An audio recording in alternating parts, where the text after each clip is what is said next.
In this video, we're going stationery shopping at one of the biggest Muji in the Philippines. I'll also show you their stationery corners and fun activities for stationery lovers. And at the end, I'll share everything I bought including their prices. Hey friends, it's Day here and I'm helping stationery collectors build their collections. Links are at the description box or pinned at the comment section. Let's begin. Muji is a Japanese retail brand known for its minimalist design, functional everyday products, and high-quality essentials. The SM North EDSA branch opened in 2023 and was once the largest Muji in the Philippines before Glorieta.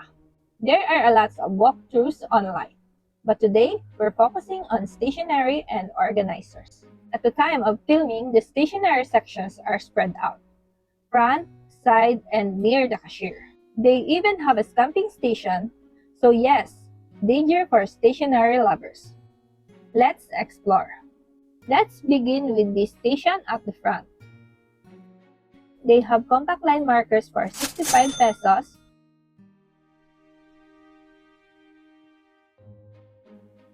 erasable pens for 20 pesos, NAC type ball pens for 65, and mechanical pencils for 340, excluding refills.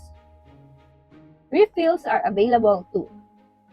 Oil ink pens are at 80 pesos, while the refills are at 50 pesos. They also sell sets. 520 pesos for compact gel pens, 245 for highlighters, and 550 for gel pen sets, 10 pieces. Hex pens are 495 for 10 pieces. Mini hex marker 185 for 10 pieces. Long hex markers for 315. And markers plus brush pen set at 645 pesos for 10 pieces. Sharpeners at 425. Manual shredder at 795. Glue tape at 155.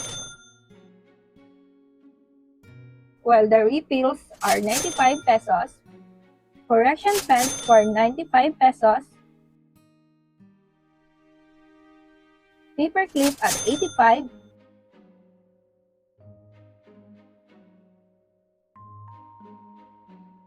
Memo tape at 220.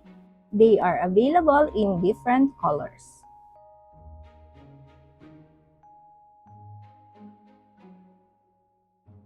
And double ruler at 195. Let's move to this shelf, pens and notebooks. The notebook curtain is so satisfying. On the side, gel pen set at 550 and pastel highlighter at 245. Also available at the front. Pencil cases at 95 pesos for large and 85 pesos for small. Here's more pens and highlighter sets. They are also available at the front side of Muji. Then they have ruled notebooks, 6 pieces for 290, simple but clean and look premium. Now let's go to the notebook section. Binder refills 190 pesos, A5 notebook at 150 pesos, and binder covers range from 175 to 245. This A7 compact notebook is 390 pesos. You can pair it with compact gel pens. Refills are 60 pesos.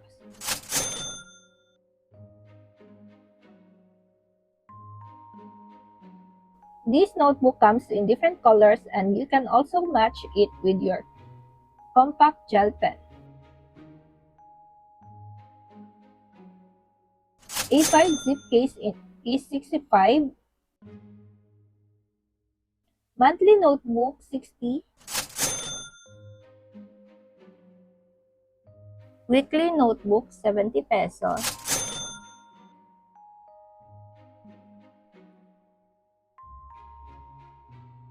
Colored pencils for 5.90.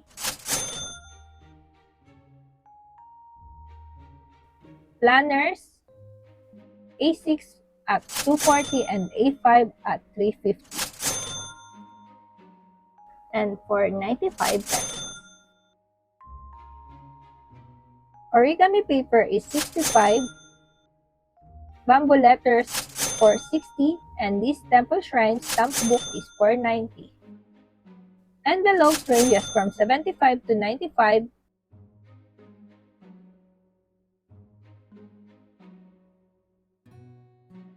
Card sleeves from 145 to 175. And more pencil cases. 5.95 for this black pencil case.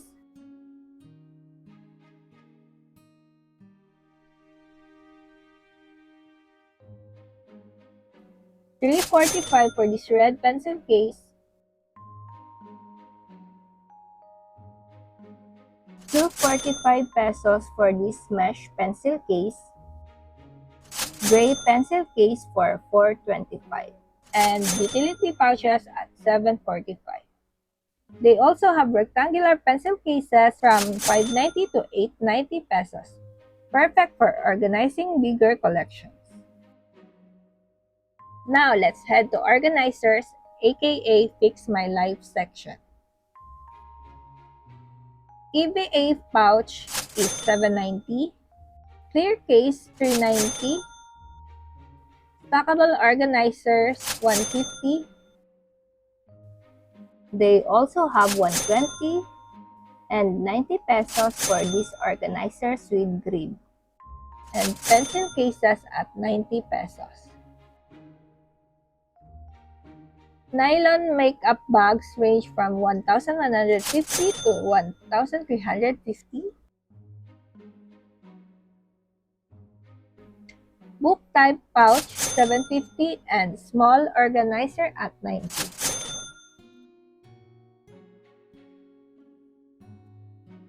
Let's proceed to acrylic organizers.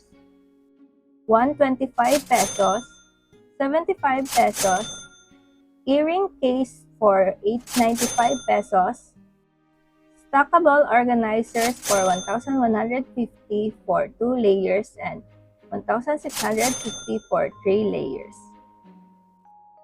Acrylic pen organizers for 1,250.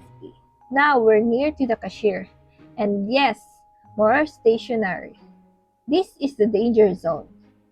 NAC type gel pens are 60 pesos.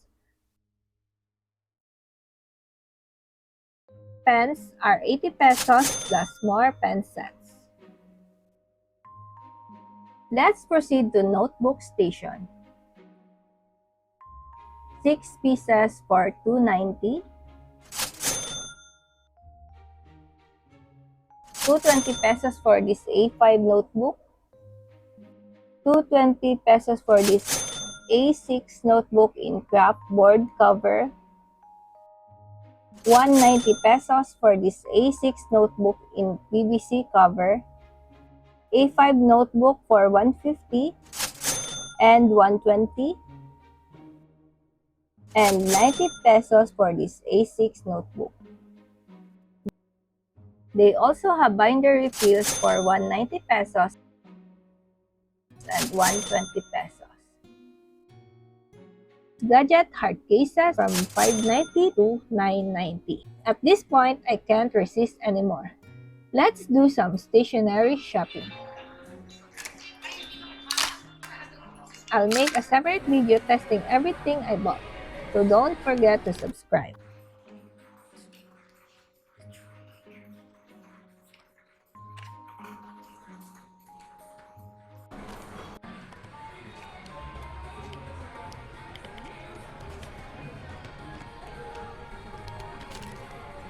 After paying, let's go to the stamping station.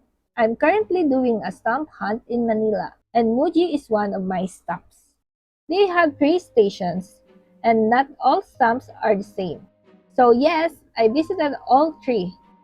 I'm planning a full stamp hunting video soon. But for now, here's what I got. Also, forgive my nails because they went through a lot today. Overall, the stamping activity was super fun and relaxing. Definitely worth it. Now, let's head to their cafe. After all that shopping, we deserve a treat. Here's everything I ordered, including their prices and my ratings. These are all the things that I got.